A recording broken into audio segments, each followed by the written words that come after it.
Hello friends, എല്ലാവർക്കും sari raise പ്ലസിൻ്റെ സ്വാഗതം. നമ്മൾ ഇന്ന് പഠിക്കാൻ പോകുന്ന ടോപ്പിക്ക് ഫ്രീസിംഗ് ആണ്.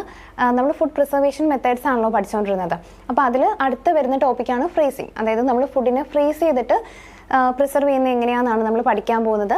നമുക്കറിയാം, വീട്ടിലാണെങ്കിലും നമ്മൾ നോർമലി ഫുഡിനെ ഏറ്റവും കൂടുതൽ നമ്മൾ ഫുഡിനെ പ്രിസർവ് ചെയ്യാൻ യൂസ് ചെയ്യുന്ന മെത്തേഡ് എന്താണ്? നമ്മൾ നേരെ കൊണ്ടുപോയിട്ട് ഫ്രീസറിൽ വെക്കുക, അല്ലെങ്കിൽ റെഫ്രിജറേറ്ററിൽ വെക്കുക, അല്ലേ? അതായത് ഫ്രീസ് ചെയ്ത് കഴിഞ്ഞാൽ നമുക്ക് ഫുഡിനെ പ്രിസർവ് ചെയ്യാനും അതിൻ്റെ ഷെൽഫ് ലൈഫൊക്കെ എക്സ്റ്റെൻഡ് ചെയ്യാനും നമുക്ക് പറ്റും. അപ്പോൾ ഫ്രീസിങ് എന്താണെന്നാണ് നമ്മൾ ഇന്നത്തെ ക്ലാസ്സിൽ പഠിക്കാൻ പോകുന്നത്. നമുക്ക് നോക്കാം എന്താണ് ഫ്രീസിങ്. അതായത് ഫ്രീസിംഗ് എന്ന് പറഞ്ഞാൽ it is A process of storing food at A temperature of -18 to -35 degree Celsius. നമ്മൾ ആ ടെമ്പറേച്ചർ പഠിച്ചു വെക്കുക. ഫ്രോസൺ സ്റ്റോറേജ് എന്ന് പറയുമ്പോൾ അവിടുത്തെ ടെമ്പറേച്ചർ എത്രയാണ്? -18 മുതൽ -35 ഡിഗ്രി സെൽഷ്യസ്. ആ ഒരു ടെമ്പറേച്ചറിലാണ് നമ്മൾ ഫുഡിനെ ഫ്രീസ് ചെയ്യുന്നത്. ഓക്കെ, അപ്പോൾ ചില ടെസ്റ്റിലൊക്കെ അല്ലെങ്കിൽ ചില റെഫറൻസ് ബുക്സിലൊക്കെ നമ്മൾ -18 to -36 എന്ന് പറയാറുണ്ട് കേട്ടോ. അപ്പോൾ ആ രണ്ട് വാല്യൂസ് ഒന്ന് നോട്ട് ചെയ്യുക. -18 to -35 നമുക്ക് അങ്ങനെ പഠിക്കാം, എന്നാലും അതൊന്ന് ആലോചിച്ച് വെക്കുക കേട്ടോ. പിന്നെ ചിലയിടത്ത് നമ്മൾ -18 എന്ന് മാത്രമേ പറയുള്ളൂ, ആ ഒരു -35 ആ ലാസ്റ്റ് വാല്യൂ പറയാറില്ല. ഓക്കെ, എന്തായാലും -18 to -35 റേഞ്ചിലാണ് നമ്മൾ ഫുഡിനെ സ്റ്റോർ ചെയ്ത് വെക്കുന്നത് ഫ്രീസിംഗിൽ. Food is cold below the freezing temperature. അതായത് ആ ഒരു ടെമ്പറേച്ചർ റേഞ്ച് എന്ന് പറയുമ്പോൾ നമ്മൾ ഫുഡിൻ്റെ ഫ്രീസിംഗ് ടെമ്പറേച്ചറിനെക്കാളും താഴ്ന്ന ടെമ്പറേച്ചറാണ്. ഒരു ഫ്രീസിംഗ് ടെമ്പറേച്ചറിലും താഴ്ന്ന ടെമ്പറേച്ചറിലേക്കാണ് ഫുഡിനെ നമ്മൾ തണുപ്പിക്കുന്നത്. അപ്പോൾ നമുക്കറിയാം ഫ്രീസ് ആവും ഫുഡ്. ഫ്രീസ് ആവും എന്ന് വെച്ചാൽ ആ ഫുഡിനകത്തുള്ള ഒരു പോർഷൻ ഓഫ് വാട്ടർ ഐസായിട്ട് കൺവേർട്ട് ആവും. Food is cold below the freezing temperature. അപ്പോൾ എന്ത് പറ്റും? Water will be converted into ice. ആ ഫുഡിനകത്തുള്ള ഒരു പോർഷൻ ഓഫ് വാട്ടർ ഐസായിട്ട് മാറും. Water separates as ice crystals and the remaining non-frozen portion becomes more concentrated in solute. Water ഐസായിട്ട് മാറും. അതായത് ഇപ്പോൾ ഇതാണ് എൻ്റെ കയ്യിലുള്ള ഫുഡെന്ന് വിചാരിക്കുക. അപ്പോൾ ആ ഫുഡിനകത്ത് നമുക്കറിയാം വെള്ളം മാത്രമല്ല ഉള്ളത്, ബാക്കി സൊല്യൂട്ട് പോർഷൻസും ഫുഡിനകത്തുണ്ട്, അല്ലേ? സൊല്യൂട്ട് പോർഷൻസ് നമ്മുടെ ഫുഡിനകത്തുണ്ട്.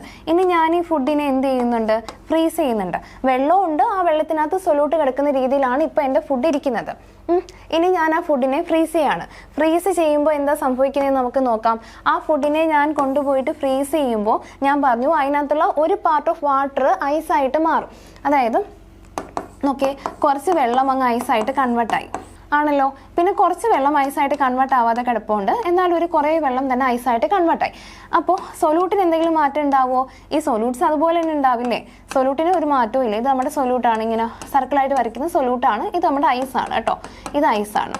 അപ്പോൾ ഒരു പാർട്ട് ഓഫ് വാട്ടർ ഐസായിട്ട് മാറി, പിന്നെ ബാക്കി വെള്ളം, കുറച്ച് വെള്ളം അവിടെ ഉണ്ട്, ആൻഡ് ബാക്കിയുള്ള സൊല്യൂട്ട് എല്ലാം കൂടി, എല്ലാ സൊല്യൂട്ടും കൂടി ആ ഒരു കുറച്ച് വെള്ളത്തിൽ മാത്രം അക്യുമുലേറ്റ് ചെയ്ത് ഇങ്ങനെ കിടക്കുകയാണ്. അപ്പോൾ ഒന്ന് ആലോചിച്ച് നോക്കിയേ, remaining non frozen portion becomes more concentrated in solute.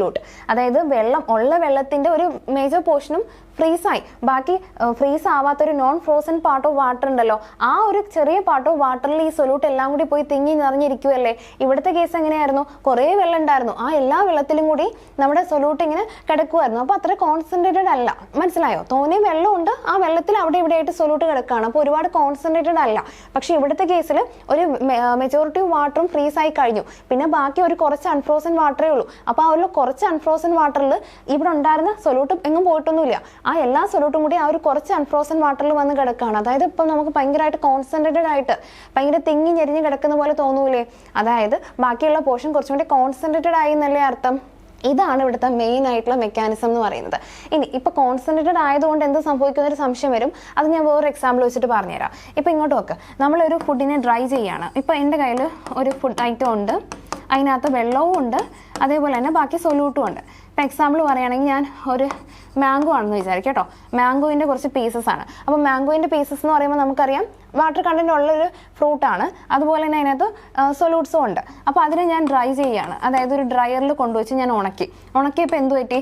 കുറേ വെള്ളം അങ്ങ് പോയി, വെള്ളത്തിൻ്റെ ഒരു മേജർ പോർഷനും പോയിട്ട് കുറേ വെള്ളം അങ്ങ് പോയി, വെള്ളത്തിൻ്റെ ഒരു മേജർ പോർഷനും പോയിട്ട് ഇത് കുഞ്ഞായി, ഇത് ചെറുതായി. ഇനി ഇച്ചിരി വെള്ളമേ ഉള്ളൂ, പക്ഷേ സൊല്യൂട്ട് എല്ലാം അവിടെ അതുപോലെ ഉണ്ട്, സൊല്യൂട്ട് എങ്ങും പോകുന്നില്ല. സൊല്യൂട്ട് അവിടെ അതുപോലെ ഉണ്ട്, പക്ഷേ വെള്ളം കുറഞ്ഞു, സൊല്യൂട്ട് അതുപോലെ ഉണ്ട്. അതായത് കോൺസെൻട്രേറ്റഡ് ആയി, ആ സൊല്യൂട്ട്സ് അവിടെ കോൺസെൻട്രേറ്റഡ് ആയി, അല്ലെങ്കിൽ നമ്മുടെ പ്രൊഡക്റ്റ് അവിടെ ഡ്രൈ ആയി നമ്മൾ പറയും. അപ്പോൾ എന്ത് പറ്റും? വെള്ളം കുറഞ്ഞില്ലേ, സൊല്യൂട്ട് അവിടെ കോൺസെൻട്രേറ്റഡ് ആയില്ലേ. അപ്പോൾ എന്താ പറ്റുക?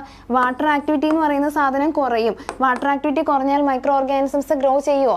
മൈക്രോ ഓർഗാനിസംസിന് എപ്പോഴും വെള്ളം വേണം, മോയ്സ്ചർ കണ്ടന്റ് വേണം. വാട്ടർ ആക്ടിവിറ്റി കുറയാൻ മീൻസ് മോയ്സ്ചർ കണ്ടന്റ് കുറയാന്നാണ് അർത്ഥം. അപ്പോൾ മൈക്രോ ഓർഗാനിസംസ് അത്രയും ഗ്രോ ചെയ്യൂല. അതാണ് ഡ്രൈയിങ്ങിൽ നടക്കുന്നത്. സെയിം സാധനം തന്നെയാണ് ഇവിടെയും നടക്കുന്നത്. കാരണം ഒരു മെജോറിറ്റി ഓഫ് വാട്ടർ അങ്ങ് ഫ്രീസ് ആയി പോയി, പിന്നെ ബാക്കി ഒരു ചെറിയ അൺഫ്രോസൺ പാർട്ട് മാത്രമേ ഉള്ളൂ വെള്ളത്തിന്റെ. അപ്പോൾ ആ ഒരു ചെറിയ പാർട്ടിൽ നമ്മുടെ സൊല്യൂട്ട് എല്ലാം കൂടി വന്ന് കിടക്കാണ്, കോൺസെൻട്രേറ്റഡ് ആയിട്ട് കിടക്കാണ്. അതായത് വാട്ടർ അധികം അവൈലബിൾ അല്ല, ഉള്ള വാട്ടർ എല്ലാം ഫ്രോസൺ ആയിട്ടിരിക്കുകയാണ്. ഫ്രീ ആയിട്ടുള്ള വാട്ടറേ മൈക്രോ ഓർഗാനിസംസ് യൂസ് ചെയ്യുള്ളൂ. ഇതിപ്പോൾ ഫ്രോസൺ വാട്ടർ അത് യൂസ് ചെയ്യൂല. പിന്നെ ബാക്കിയുള്ള ആ ചെറിയ അൺഫ്രോസൺ പാർട്ടിലേ ഉള്ളൂ, അതിൽ കോൺസെൻട്രേറ്റഡ് ആയിട്ടിരിക്കുകയാണ് സൊല്യൂട്ട്സ്. അതായത് നമ്മുടെ ആ ഒരു ഫുഡ് ഐറ്റം കോൺസെൻട്രേറ്റഡ് ആയതുപോലെ തന്നെയാണ്, ഡ്രൈയിങ് വഴി കോൺസെൻട്രേറ്റഡ് ആയതുപോലെ തന്നെയാണ് ഫ്രീസിങ് വഴി കോൺസെൻട്രേറ്റഡ് ആവുന്നതും. മനസ്സിലായോ? വാട്ടർ ആക്ടിവിറ്റി കുറയും, അപ്പോൾ മൈക്രോ ഓർഗാനിസംസ് ഗ്രോ ചെയ്യില്ല. അങ്ങനെയാണ് ഫ്രീസിങ് നമുക്ക് ഫുഡ് സ്പോയിലേജ് പ്രിവെന്റ് ചെയ്യാനായിട്ട് സഹായിക്കുന്നത്. Water separates as ice crystals and the remaining non-frozen portion becomes more concentrated in solute. നമ്മൾ ഒറ്റ ഇതിൽ വായിച്ചാൽ നമുക്കത് മനസ്സിലാവില്ല, പക്ഷെ ഇങ്ങനെ പറഞ്ഞപ്പോൾ മനസ്സിലായില്ലേ എങ്ങനെയാണ് റിമൈനിങ് അൺഫ്രോസൺ പാർട്ട് സൊല്യൂട്ടുകളാൽ കോൺസെൻട്രേറ്റഡ് ആയെന്ന് മനസ്സിലായില്ലേ? Okay, this freeze concentration. അപ്പോൾ ഈ ഒരു മെക്കാനിസം അതിന് നമ്മൾ ഫ്രീസ് കോൺസെൻട്രേഷൻ എന്നാ പറയാം. അതായത് ഫ്രീസിങ് കഴിഞ്ഞിട്ട് ബാക്കിയുള്ള പോർഷൻ കോൺസെൻട്രേറ്റഡ് ആയല്ലോ, അതിന് നമ്മൾ ഫ്രീസ് കോൺസെൻട്രേഷൻ എന്നാണ് പറയാം. This freeze concentration results in the depression of water activity. ഈ ഒരു ഫ്രീസ് കോൺസെൻട്രേഷൻ എന്തിന് കാരണമാവും? നമ്മുടെ വാട്ടർ ആക്ടിവിറ്റി കുറയാൻ കാരണമാവും, മോയ്സ്ചർ കണ്ടന്റ് കുറയാൻ കാരണമാവും. അങ്ങനെ വരുമ്പോൾ എന്ത് പറ്റും? സ്പോയിലേജ് ഓർഗാനിസംസിനും പാത്തജനിക് ആയിട്ടുള്ള ഓർഗാനിസംസിനും ഒന്നും അവിടെ അങ്ങനെ ഗ്രോ ചെയ്യാനായിട്ട് പറ്റൂല.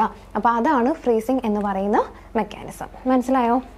നമ്മൾ ഈ കാര്യം അറിഞ്ഞിരിക്കണം. ഇതൊക്കെ ബേസിക് ആയിട്ടുള്ള കാര്യങ്ങളാണ്, അപ്പോൾ നമ്മൾ എന്തായാലും മനസ്സിലാക്കിയിരിക്കണം.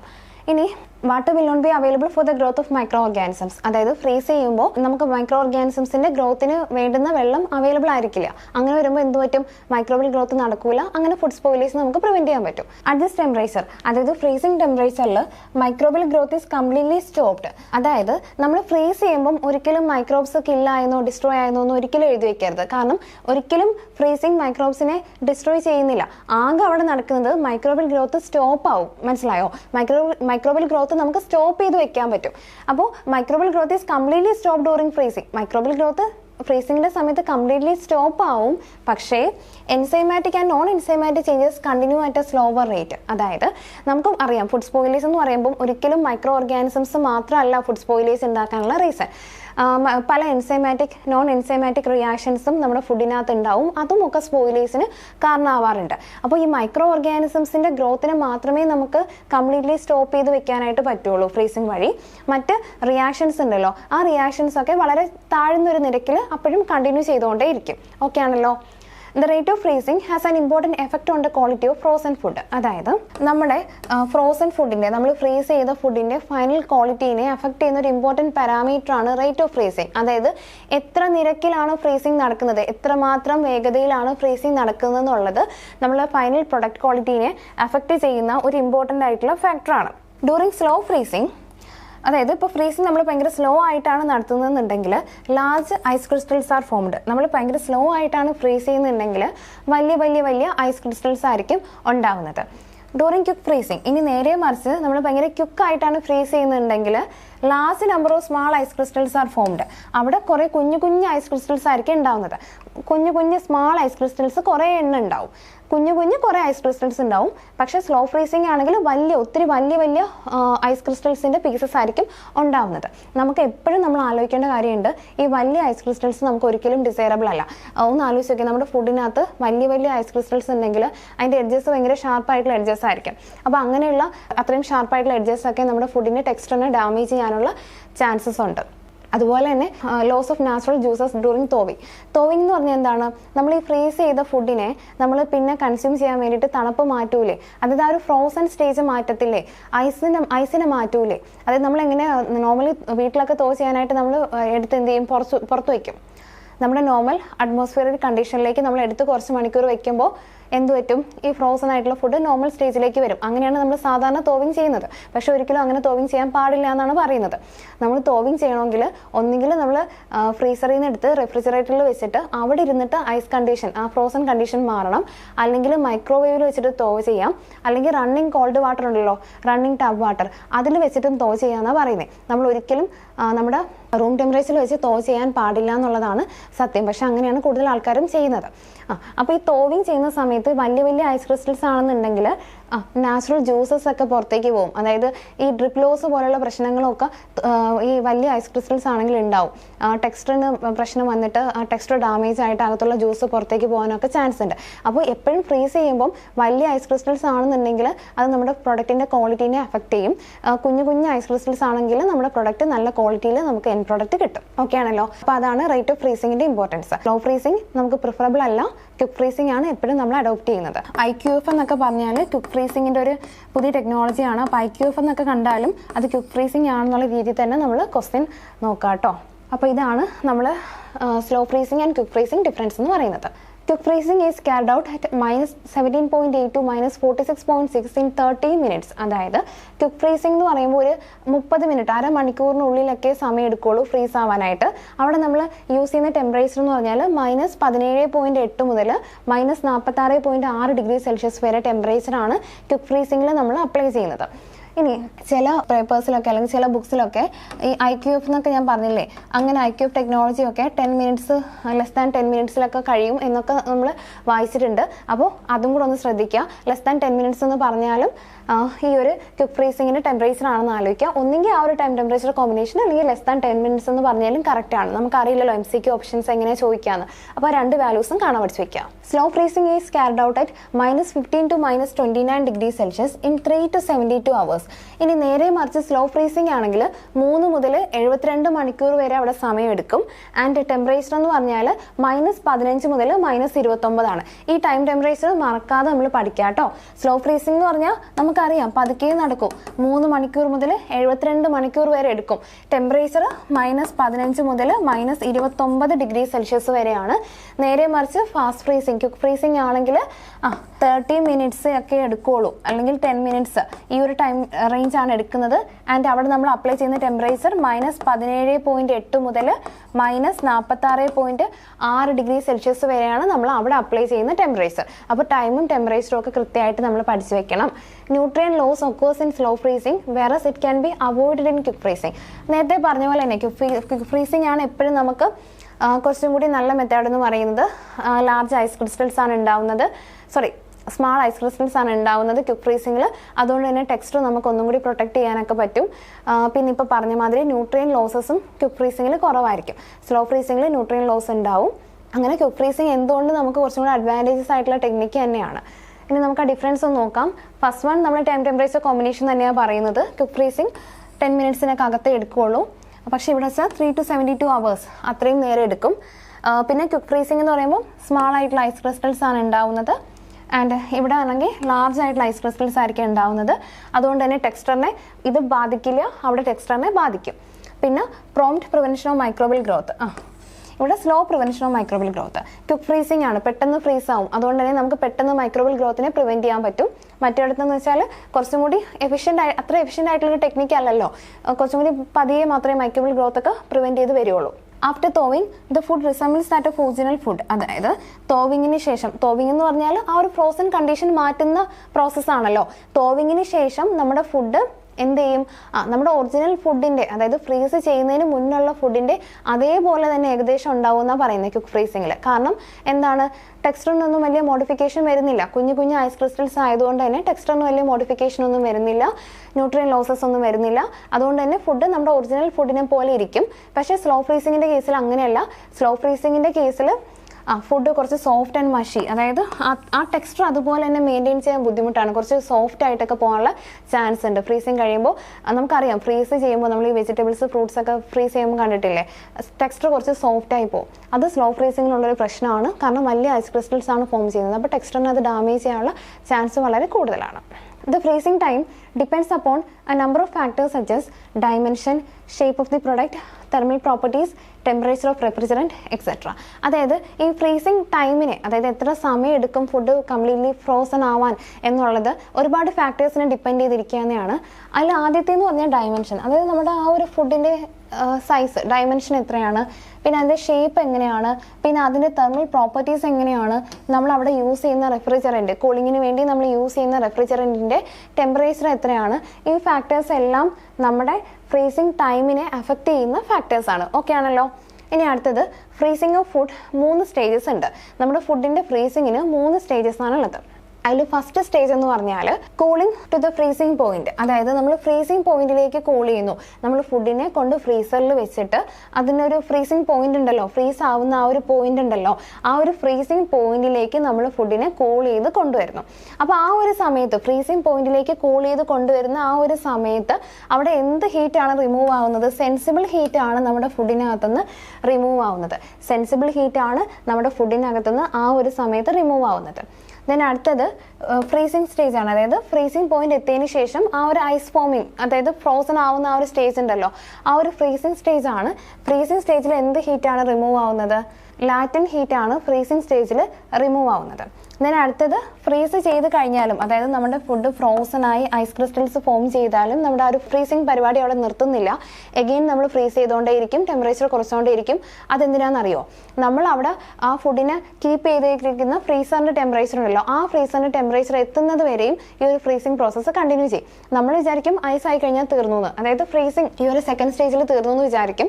അങ്ങനെയല്ല, ഫ്രോസൺ ആയി കഴിഞ്ഞാൽ പോലും ആ ഒരു ഫ്രീസറിൻ്റെ ടെമ്പറേച്ചർ എത്രയാണോ ആ ടെമ്പറേച്ചറിലേക്ക് നമ്മുടെ ഫുഡ് എത്തണം. ആ ഒരു സ്റ്റേജാണ് further cooling to the desired sub freezing temperature എന്ന് പറയുന്നത്. ആ ഒരു സമയത്ത് സെൻസിബിൾ ഹീറ്റ് ഓഫ് ഫ്രോസൺ ഫുഡിൻ്റെ സെൻസിബിൾ ഹീറ്റാണ് റിമൂവ് ആവുന്നത്. സോ ഈ ഒരു 3 സ്റ്റേജസ് നമ്മൾ എന്ത് ചെയ്യണം? പഠിച്ച് വെക്കണം. ജസ്റ്റ് ഗ്രാഫ് നോക്കിയേ. ഈ ഗ്രാഫിനകത്ത് എക്സ് ആക്സിസിൽ ടൈമാണ് പറഞ്ഞേക്കുന്നത് ആൻഡ് വൈ ആക്സിസിൽ ടെമ്പറേച്ചർ ആണ് പറഞ്ഞേക്കുന്നത്. അപ്പോൾ ഇവിടെ നമുക്ക് നോക്കുമ്പോൾ അറിയാം ഈ ഒരു പോയിന്റിൽ നിന്നാണ് സ്റ്റാർട്ട് ചെയ്യുന്നത്. ഇത് ടെമ്പറേച്ചർ ആണല്ലോ. സോ ഈ ഒരു പൊസിഷൻ കണ്ടു, അതാണ് നമ്മുടെ സെക്കൻഡ് സ്റ്റേജ് എന്ന് പറയുന്നത്. ഇവിടെ നിന്ന് സ്റ്റാർട്ട് ചെയ്തു, ഇങ്ങനെ വന്ന് ഈ ഒരു പോർഷൻ വരെയും നമ്മുടെ ഫസ്റ്റ് സ്റ്റേജ് ആണ്, cooling to the freezing point ആണ്. അത് കഴിഞ്ഞിട്ട് ആ ഫ്രീസ് ആവുന്ന ഒരു സ്റ്റേജ് ഉണ്ടല്ലോ, അതാണ് ഈ ഒരു പോർഷൻ കാണിക്കുന്നത്. ഫ്രീസിങ് പോർഷനാണ് എൻഡ് ഓഫ് ഫ്രീസിങ്. ഫ്രോസൺ ആയി കഴിഞ്ഞു. ഇനി ഫ്രോസൺ ആയി കഴിഞ്ഞിട്ട് ഞാൻ പറഞ്ഞു എന്നിട്ടും പിന്നെയും കൂളിംഗ് നടക്കും. ആ ഒരു ഫ്രീസറിന്റെ ടെമ്പറേച്ചറിലേക്ക് നമ്മുടെ ഫുഡ് എത്തും. അതായത് കൂളിംഗ് ബിലോ ഫ്രീസിങ്ങിന് ശേഷവും അതിന് താഴെയും നമ്മൾ കൂൾ ആവുന്നുണ്ട്. അതാണ് ഈ ഒരു പോർഷൻ കാണിക്കുന്നത്. ജസ്റ്റ് ആ 3 സ്റ്റേജ് കാണിക്കുന്നതിനുള്ള വലിയ കാര്യമൊന്നുമില്ല. ജസ്റ്റ് ഒന്ന് മനസ്സിലാക്കിയിരുന്നാൽ മതി. ഗ്രാഫിൽ ഓരോ പോയിന്റ്സും ഒന്ന് ജസ്റ്റ് നോക്കി വെച്ചേക്കാം കേട്ടോ. നമുക്ക് അങ്ങനെ പോയിന്റ്സ് കണ്ടാൽ മനസ്സിലാവുന്ന രീതിയിൽ ഒന്ന് നോക്കി വെച്ചേക്കാം, വലിയ കാര്യമൊന്നുമില്ല. സിമ്പിൾ അല്ലേ ഇതൊക്കെ. അടുത്തത് നമുക്ക് ഡിഫറെൻറ്റ് ടൈപ്പ് ഓഫ് ഫ്രീസേഴ്സ് ഉണ്ട്. നമുക്ക് ജസ്റ്റ് ഇമ്പോർട്ടൻ്റ് ആയിട്ടുള്ള കുറച്ച് ഫ്രീസേഴ്സിൻ്റെ ഇമ്പോർട്ടൻ്റ് ആയിട്ടുള്ള പോയിന്റ്സ് മാത്രം നോക്കാം. ഫസ്റ്റ് വൺ എന്ന് പറഞ്ഞാൽ എയർ ബ്ലാസ്റ്റ് ഫ്രീസേഴ്സ് ആണ്, അല്ലെങ്കിൽ എയർ ബ്ലാസ്റ്റ് ഫ്രീസിംഗ് എന്ന് പറയാം. എയർ ബ്ലാസ്റ്റ് ഫ്രീസിംഗ് എന്ന് പറഞ്ഞാൽ അവിടെ നമ്മൾ എന്താ ചെയ്യുന്നത് വെച്ചാൽ ഹൈ വെലോസിറ്റി എയർ, അതായത് ഒരു 30 ഡിഗ്രി സെൽഷ്യസ് ടെമ്പറേച്ചറുള്ള എയറിനെ നമ്മൾ ഹൈ വെലോസിറ്റിയിൽ നമ്മുടെ ഫുഡിൻ്റെ മേലേക്ക് ബ്ലോ ചെയ്ത് വിടും. അതായത് ഇവിടെ നമ്മുടെ ഫുഡ് ഇരിക്കുകയാണെങ്കിൽ ആ ഫുഡിൻ്റെ മുകളിലേക്ക് നമ്മൾ ഹൈ വെലോസിറ്റിയിലുള്ള 30 ഡിഗ്രി സെൽഷ്യസ് ടെമ്പറേച്ചറിലുള്ള എയറിനെ നമ്മൾ ഈ ഫുഡിൻ്റെ മേലേക്ക് നമ്മൾ ബ്ലോ ചെയ്ത് കൊടുക്കും. അതാണ് എയർ ബ്ലാസ്റ്റ് ഫ്രീസിങ്ങിൻ്റെ പ്രത്യേകത. ഇവിടുത്തെ ഒരു അഡ്വാൻറ്റേജ് എന്ന് പറഞ്ഞാൽ ഭയങ്കര ഫാസ്റ്റ് ആയിട്ടാണ് ഫ്രീസിങ് നടക്കുന്നത്. അതായത് വേഗം ഫ്രീസിങ് നടക്കുന്ന ഒരു ടെക്നിക്കാണ് എയർ ബ്ലാസ്റ്റ് ഫ്രീസിംഗ് എന്ന് പറയുന്നത്. Second one is contact freezing. Contact freezing എന്ന് പറഞ്ഞാൽ food is placed on between cold metal plates and cold by conduction. അതായത് നമ്മൾ ഫുഡിനെ എന്താ ചെയ്യുന്നത്? മെറ്റൽ പ്ലേറ്റ്സിന് ഇടയ്ക്കായിട്ട് കീപ്പ് ചെയ്യും. ഇതൊരു മെറ്റൽ പ്ലേറ്റ്, ഇതൊരു മെറ്റൽ പ്ലേറ്റ്, ഇതിൻ്റെ രണ്ടിനെയും കൂടെ ഇടയ്ക്കായിട്ട് നമ്മുടെ ഫുഡിനെ നമ്മൾ കീപ്പ് ചെയ്യും. എന്നിട്ട് ഈ മെറ്റൽ പ്ലേറ്റ് എന്ന് പറഞ്ഞാൽ ചുമ്മാതുള്ള മെറ്റൽ പ്ലേറ്റ് അല്ല, നല്ല തണുത്ത മെറ്റൽ പ്ലേറ്റ് ആയിരിക്കും. ഈ തണുത്ത മെറ്റൽ പ്ലേറ്റിന്, കോൾഡ് ആയിട്ടുള്ള മെറ്റൽ പ്ലേറ്റിന് ഇടയ്ക്കായിട്ട് നമ്മുടെ ഫുഡിനെ കീപ്പ് ചെയ്യും. എന്നിട്ട് എന്ത് ചെയ്യും? പ്ലേറ്റ് വെച്ച് നമ്മൾ ഇങ്ങനെ പ്രസ് ചെയ്യും. അപ്പോൾ എന്ത് പറ്റും? നമ്മുടെ ആ ഒരു പ്ലേറ്റിൻ്റെ തണുപ്പ് നമ്മുടെ ഫുഡിലേക്ക് കിട്ടും. ഒബ്വിയസ്ലി അവിടെ എന്താ പ്രോസസ്സാണ് നടക്കുന്നതെന്ന് അറിയാലോ. നമ്മുടെ ഫുഡ് ഹൈ ടെമ്പറേച്ചറിലും പ്ലേറ്റ് ലോ ടെമ്പറേച്ചറിലുമാണ്. അപ്പോൾ എന്ത് പറ്റും? Heat will be transferred from high temperature to low temperature. അതായത് ഫുഡിലുള്ള ഹീറ്റ് നമ്മുടെ പ്ലേറ്റിലേക്ക് ട്രാൻസ്ഫർ ആവും. അങ്ങനെ വരുമ്പം ഫുഡ് എന്ത് ചെയ്യും? ചൂട് പുറത്തേക്ക് കൊടുക്കല്ലേ, അപ്പോൾ നമ്മുടെ ഫുഡ് തണുക്കും. അങ്ങനെയാണ് കോണ്ടാക്ട് ഫ്രീസിങ് നടക്കുന്നത്. അപ്പോൾ ഇവിടെ ഞാനൊരു കാര്യം ചോദിക്കട്ടെ, എങ്ങനെയായിരിക്കും ഫ്രീസിങ് നടക്കുന്ന മോഡ് ഓഫ് ഹീറ്റ് ട്രാൻസ്ഫർ എന്തായിരിക്കും? കണ്ടക്ഷൻ ആയിരിക്കത്തില്ലേ? കാരണം നമ്മുടെ ഫുഡും പ്ലേറ്റും ഡയറക്റ്റ് കോണ്ടാക്റ്റിലാണ്. രണ്ട് മെറ്റീരിയൽസ് ഡയറക്റ്റ് കോണ്ടാക്റ്റിൽ ഇരുന്നിട്ടാണ് ഹീറ്റ് ട്രാൻസ്ഫർ നടത്തുന്നതെങ്കിൽ എന്തായിരിക്കും? അത് കണ്ടക്ഷൻ അല്ലേ അവിടെ നടക്കുന്നത്. ഒരു സോൾഡിൽ നിന്ന് വേറൊരു സോൾഡിലേക്ക് ഡയറക്റ്റ് കോണ്ടാക്ട് വഴി ഹീറ്റ് ട്രാൻസ്ഫർ നടക്കുന്നുണ്ടെങ്കിൽ that process called as conduction. അപ്പോൾ ഇവിടെ നടക്കുന്ന പ്രോസസ്സ് കണ്ടക്ഷൻ ആണ്. കണ്ടക്ഷനിലൂടെ മെറ്റൽ പ്ലേറ്റിൽ നിന്നും നമ്മുടെ ഫുഡിലേക്ക് തണുപ്പ് കിട്ടുന്നു. അതാണ് കോണ്ടാക്ട് ഫ്രീസിംഗിൽ നടക്കുന്നത്. മനസ്സിലായല്ലോ? ഇനി ഇത് അതിന് എക്സാമ്പിൾ ആട്ടോ. മെറ്റൽ പ്ലേറ്റ്സ് കണ്ടോ? ആ മെറ്റൽ പ്ലേറ്റ്സിന് ഇടയ്ക്കായിട്ട് നമ്മൾ ഫുഡിനെ കീപ്പ് ചെയ്യും. കോണ്ടാക്ട് ഫ്രീസർ ആണിത്. ഇനി നമ്മളിവിടെ യൂസ് ചെയ്യുന്ന റെഫ്രിജറൻറ്റിന് എക്സാമ്പിളാണ് ഫ്രീയോൺ 104, കാർബൺ ഡയോക്സൈഡ്, അമോണിയ ഒക്കെ നമ്മൾ കോൺട്രാക്ട് ഫ്രീസിംഗിൽ യൂസ് ചെയ്യുന്ന റെഫ്രിജറൻ്റ് ആണ്. റെഫ്രിജറൻ്റ് എന്ന് പറഞ്ഞാൽ നമ്മൾ ആ റെഫ്രിജറൻറ്റിനെ സർക്കുലേറ്റ് ചെയ്തിട്ടായിരിക്കും ആ ഒരു പ്ലേറ്റ്സിനെ കൂൾ ചെയ്യുന്നത്. കൂളിങ്ങിന് വേണ്ടി യൂസ് ചെയ്യുന്ന മീഡിയം എന്നേ ഉള്ളൂ കേട്ടോ. അതായത് ആ പ്ലേറ്റ് നമുക്ക് കൂൾ ചെയ്യണമല്ലോ, അപ്പോൾ റെഫ്രിജറൻറ്റിനെ സർക്കുലേറ്റ് ചെയ്തിട്ടായിരിക്കും പ്ലേറ്റ് കൂൾ ചെയ്യുന്നത്. അങ്ങനെ യൂസ് ചെയ്യുന്ന റെഫ്രിജറൻറ്റ്സ് ആണ് നമ്മൾ പറഞ്ഞത്. ഇനി അടുത്ത ടൈപ്പ് ഓഫ് ഫ്രീസിംഗ് എന്ന് പറഞ്ഞാൽ ഇമേർഷൻ ഫ്രീസിംഗ് ആണ്. ഇമേർഷൻ ഫ്രീസിംഗ് എന്ന് പറഞ്ഞാൽ food is immersed in low temperature brine. അതായത് നമ്മളിവിടെ ബ്രൈനാണ് യൂസ് ചെയ്യുന്നത്, ലോ ടെമ്പറേച്ചർ ബ്രൈൻ, നല്ല തണുത്ത ബ്രൈനാണ് യൂസ് ചെയ്യുന്നത്. ആ തണുത്ത ബ്രൈനിൽ നമ്മൾ ഫുഡിനെ മുക്കി വെക്കുന്നു, ഇമേഴ്സ് ചെയ്ത് വെക്കുന്നു. അങ്ങനെയാണ് ഇമേർഷൻ ഫ്രീസിംഗ് ചെയ്യുന്നത്. Last one is cryogenic freezing. Cryogenic freezing എന്ന് പറഞ്ഞാൽ refrigerants like liquid nitrogen is directly sprayed over the product. നമ്മുടെ ഫുഡ് പ്രൊഡക്റ്റ് ഇവിടെ ഇരിക്കുകയാണ്, അപ്പോൾ ലിക്വിഡ് നൈട്രജൻ പോലുള്ള റെഫ്രിജറൻറ്റിനെ നമ്മൾ ഫുഡിലേക്ക് ഡയറക്റ്റ്ലി എന്ത് ചെയ്ത് കൊടുക്കുന്നു, സ്പ്രേ ചെയ്ത് കൊടുക്കുന്നു. അതാണ് ക്രയോജനിക് ഫ്രീസിംഗ് എന്ന് പറയുന്നത്. പക്ഷേ ഇതിനൊരു പ്രശ്നമുണ്ട്. ഈ ക്രയോജനിക് ഫ്രീസിംഗ് ചെയ്യുമ്പോൾ ഫ്രീസ് ക്രാക്ക് ഉണ്ടാവാനുള്ള ചാൻസ് ഉണ്ട്. ഫ്രീസ് ക്രാക്ക് എന്ന് പറഞ്ഞാൽ നമ്മൾ ഈ ഫുഡിനെയൊക്കെ ഫ്രീസ് ചെയ്യുന്ന സമയത്ത് നമുക്ക് അത്രയും കണ്ടീഷൻസ് പ്രോപ്പർ ആയില്ല എന്നുണ്ടെങ്കിൽ പ്രൊഡക്റ്റിൻ്റെ സർഫസിൽ ക്രാക്ക് ഫോം ചെയ്യും, വിള്ളലുകൾ ഫോം ചെയ്യും. അതാണ് ഫ്രീസ് ക്രാക്ക് എന്ന് പറയുന്നത്. ക്രയോജനിക് ഫ്രീസിങ്ങിൻ്റെ ഒരു ഡിസഡ്വാൻറ്റേജ് ആണ് ഫ്രീസ് ക്രാക്ക് ഉണ്ടാവാനുള്ള പോസിബിലിറ്റി കൂടുതലാണ് കേട്ടോ. അപ്പോൾ ഇതാണ് മെയിനായിട്ടുള്ള 4 type of freezing. Air blast freezing എന്ന് പറഞ്ഞാൽ 30 ഡിഗ്രി സെൽഷ്യസിലുള്ള എയർ നമ്മൾ നല്ല ഹൈ വെലോസിറ്റിയിൽ ഫുഡിൻ്റെ മേലേക്ക് ബ്ലോ ചെയ്ത് കൊടുക്കും, ഭയങ്കര ഫാസ്റ്റായിട്ട് ഫ്രീസിങ് നടക്കും. Second one is contact freezing. അതായത് നമ്മൾ ഫുഡിനെ മെറ്റൽ പ്ലേറ്റ്സിൻ്റെ ഇടയ്ക്കായിട്ട് കീപ്പ് ചെയ്തിട്ട് കണ്ടക്ഷൻ വഴി അവിടെ ഹീറ്റ് ട്രാൻസ്ഫർ നടത്തി ഫുഡിനെ തണുപ്പിക്കും. പിന്നെ തേർഡ് വൺ ഇമേർഷൻ ഫ്രീസിങ് ആണ്. അതായത് നമ്മൾ ഒരു ലോ ടെമ്പറേച്ചർ ബ്രൈനിൽ നമ്മുടെ ഫുഡിനെ ഇമേഴ്സ് ചെയ്ത് വെക്കും. ലാസ്റ്റ് വൺ ക്രയോജനിക് ഫ്രീസിംഗ് ആണ്. ഒരു റെഫ്രിജറൻറ്റ്, ലിക്വിഡ് നൈട്രജൻ പോലുള്ള റെഫ്രിജറൻറ്റ് നമ്മൾ ഫുഡിൻ്റെ സർഫസിലേക്ക് എന്ത് ചെയ്ത് കൊടുക്കും, സ്പ്രേ ചെയ്ത് കൊടുക്കും. പക്ഷേ അവിടെ ഒരു പ്രശ്നമുണ്ട്, ഫ്രീസ് ക്രാക്ക് ഒക്കെ ഉണ്ടാവാനുള്ള ചാൻസ് വളരെ കൂടുതലാണ് ഈ ഒരു മെത്തേഡിൽ. ഇനി അടുത്ത് നമ്മൾ പഠിക്കാനുള്ളത് ഫ്രീസിങ്ങിൻ്റെ ഒരു കർവാണ് നമുക്ക് പഠിക്കാനുള്ളത് കേട്ടോ. അപ്പോൾ ഈ ഒരു കർവിൽ നമുക്ക് കാണുന്ന പോലെ തന്നെ പല പല ഫേസസ് ഉണ്ട്. ജസ്റ്റ് എന്തൊക്കെയാണ് ഓരോ ഫേസ്, അതിൻ്റെ പേരെന്താണ്, ജസ്റ്റ് അവിടെ എന്താ നടക്കുന്നത് ജസ്റ്റ് ഒന്ന് നോക്കി വെക്കുക കേട്ടോ. വലിയ കാര്യമായിട്ടല്ല, എന്നാലും ജസ്റ്റ് ഒന്ന് മനസ്സിലാക്കിയിരിക്കുക. വലിയ ബുദ്ധിമുട്ടുള്ള കാര്യമൊന്നുമല്ല, നമുക്ക് പഠിക്കാം. അപ്പോൾ നമുക്ക് ഈ ഗ്രാഫ് നോക്കുമ്പോൾ മനസ്സിലാവും എക്സ് ആക്സിസിൽ ടൈമും വൈ ആക്സിസിൽ ടെമ്പറേച്ചറുമാണ്. ഓക്കെ, ആദ്യത്തെ ഫേസ് എന്ന് പറഞ്ഞാൽ എ ബി എന്ന് പറയുന്ന ഈ ഫേസ് ആണ്. എ മുതൽ ബി വരെയുള്ള ഈ ഫേസ് ആണ് A B phase. During freezing the food cools down below their freezing point but don't freeze. This phenomenon is called a super cooling. അതായത് നമ്മൾ ഫ്രീസിംഗ് തുടങ്ങിയ സമയത്ത് ആദ്യത്തെ ഫ്രീസിംഗ് സ്റ്റേജിൽ നമ്മുടെ ഫുഡിൻ്റെ ടെമ്പറേച്ചർ ഫ്രീസിംഗ് പോയിന്റിന് താഴെ പോയാൽ പോലും നമുക്ക് നോക്കുമ്പോൾ അറിയാം ഇവിടെ ഫുഡിൻ്റെ ടെമ്പറേച്ചർ ഫ്രീസിംഗ് പോയിന്റിന് താഴെ പോകുന്നുണ്ട്. അങ്ങനെ ഫ്രീസിംഗ് പോയിന്റിന് താഴെ എത്തിയാൽ പോലും ഫ്രീസ് ആകാത്തൊരു ഫേസ് ഉണ്ട്. ആ ഒരു ഫേസിൽ ഫ്രീസിംഗ് പോയിന്റിനേക്കാളും ടെമ്പറേച്ചർ താഴ്ന്നിട്ടുണ്ട്, എന്നാൽ പോലും ഫുഡ് ഫ്രീസ് ആവാതിരിക്കുന്ന ഒരു ചെറിയ ഫേസ് ഉണ്ട്. അതിനെ നമ്മൾ സൂപ്പർ കൂളിംഗ് എന്നാണ് പറയുക. ആ സൂപ്പർ കൂളിംഗ് ആണ് ഈ എ ബി റെപ്രസെൻറ്റ് ചെയ്യുന്നത്. അതായത് നമ്മൾ ഫ്രീസ് ചെയ്യുന്ന സമയത്ത് ഫുഡിൻ്റെ ടെമ്പറേച്ചർ ഫ്രീസിംഗ് പോയിന്റിനേക്കാളും താഴെ പോയാലും ഫ്രീസ് ആവാത്ത ഒരു ഫേസ് ഉണ്ട്. ആ ഫേസിനെ നമ്മൾ സൂപ്പർ കൂളിംഗ് എന്നാണ് പറയുക. അതാണ് ഈ ഒരു എ ബി ഫേസ് റെപ്രസെൻറ്റ് ചെയ്യുന്നത്. ഓക്കെ ആണല്ലോ. Nucleation occurs first and most important step in ice crystal formation. അതായത് ഇവിടെ വെച്ചാൽ ആകെ ഒരു സംഭവം നടക്കുക ന്യൂക്ലിയേഷൻ നടക്കും. എന്താണ് ന്യൂക്ലിയേഷൻ എന്ന് പറയുന്നത്? നമ്മൾ ഒരു ഫുഡിനെ ഫ്രീസ് ചെയ്യുന്ന സമയത്ത് നമുക്കറിയാം മെയിനായിട്ട് അവിടെ നടക്കുന്ന പ്രോസസ്സ് ഐസ് ക്രിസ്റ്റൽസ് ഉണ്ടാവുക എന്നുള്ളതാണ്. അപ്പോൾ ഐസ് ക്രിസ്റ്റൽസിൻ്റെ ഫോർമേഷനിൽ ആക്ച്വലി 2 സ്റ്റേജ് ഉണ്ട്. അതിൽ ഫസ്റ്റ് സ്റ്റേജ് എന്ന് പറഞ്ഞാൽ ന്യൂക്ലിയേഷൻ ആണ്. സെക്കൻഡ് സ്റ്റേജ് എന്ന് പറഞ്ഞാൽ ക്രിസ്റ്റൽ ഗ്രോത്ത് ആണ്. ന്യൂക്ലിയേഷൻ എന്ന് പറഞ്ഞാൽ ഒന്നുമില്ല, ഒരു കുഞ്ഞ് ന്യൂക്ലിയസ്, ഒരു കുഞ്ഞ് പാർട്ടിക്കിൾ എന്ത് ചെയ്യും, ഒന്ന് വരും, ഒരു കുഞ്ഞ് പാർട്ടിക്കിൾ അവിടെ ഫോം ചെയ്യും. ന്യൂക്ലിയേഷൻ അതായത് ന്യൂക്ലിയസ് ഫോർമേഷൻ, ഒരു ന്യൂക്ലിയസ്, ഒരു കുഞ്ഞു പാർട്ടിക്കിൾ അവിടെ ഫോം ചെയ്യും. അതാണ് ന്യൂക്ലിയേഷനിൽ നടക്കുന്നത്.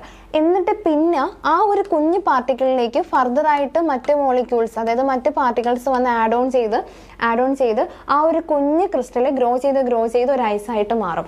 അതാണ് നമ്മുടെ ഐസ് ഫോർമേഷൻ്റെ സ്റ്റെപ്സ് എന്ന് പറയുന്നത്. First one is nucleation and second one is crystal growth. Nucleation എന്ന് പറയുമ്പോൾ ഒരു കുഞ്ഞു ന്യൂക്ലിയസ്, ഒരു കുഞ്ഞു പാർട്ടിക്കിൾ മാത്രമേ ഉണ്ടാവുള്ളൂ. അത് കഴിഞ്ഞിട്ട് ആ ഒരു കുഞ്ഞു പാർട്ടിക്കിളിലേക്ക് പിന്നെ വന്നിട്ട് ഐസ് ക്രിസ്റ്റൽസ് ആഡ് ഓൺ ആയിട്ട് അത് വലുതാവും. അതാണ് ക്രിസ്റ്റൽ ഗ്രോത്ത് എന്ന് പറയുന്ന സ്റ്റേജ്.